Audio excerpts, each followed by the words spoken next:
अभी सब्सक्राइब करें हमारे चैनल माँ दुर्गा म्यूजिक को और साथ में बेल आइकन जरूर दबाएं ताकि ऑल नोटिफिकेशन आप तक जल्द पहुँचे।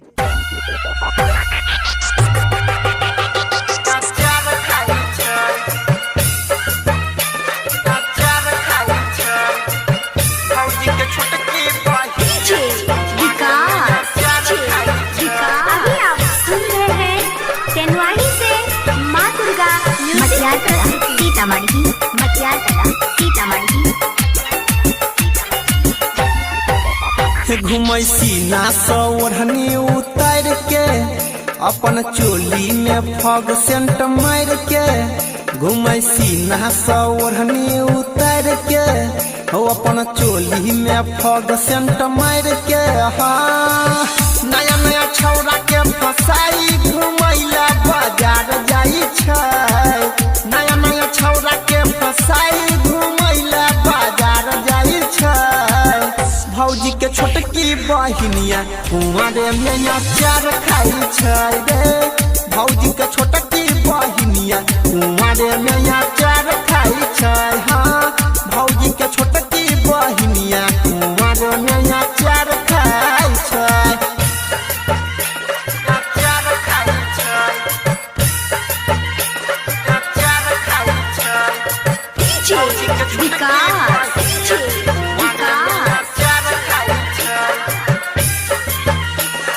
मटियार कला सीतामढ़ी, मटियार कला सीतामढ़ी।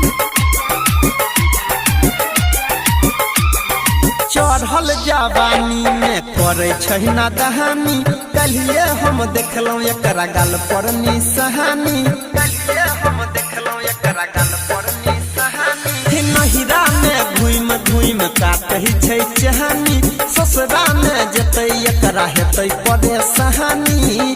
रोजे रोजे नया नया छौरा के फसाई के बाजार जाई छै, रोजे रोजे नया नया छौरा के पटाई के बाजार जाई छै। भौजी के छोटकी बहिनिया कुंवारे में अचार खाई छै रे, भौजी के छोटकी बहिनिया कुंवारे में अचार खाई छै। हाँ भौजी के छोटकी बहिनिया कुंवारे में अचार खाई छै। मटियार कला सीतामढ़ी, मटियार कला सीतामढ़ी। अचार खाई छै, विकास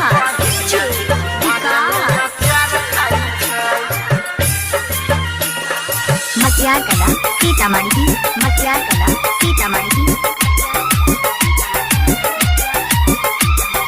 गायक अनिल संगे टाका छै सेट हो, नहर पर रोज करला जाय छै भेंट हो, नहर पर रोज करला जाय छै भेंट हो।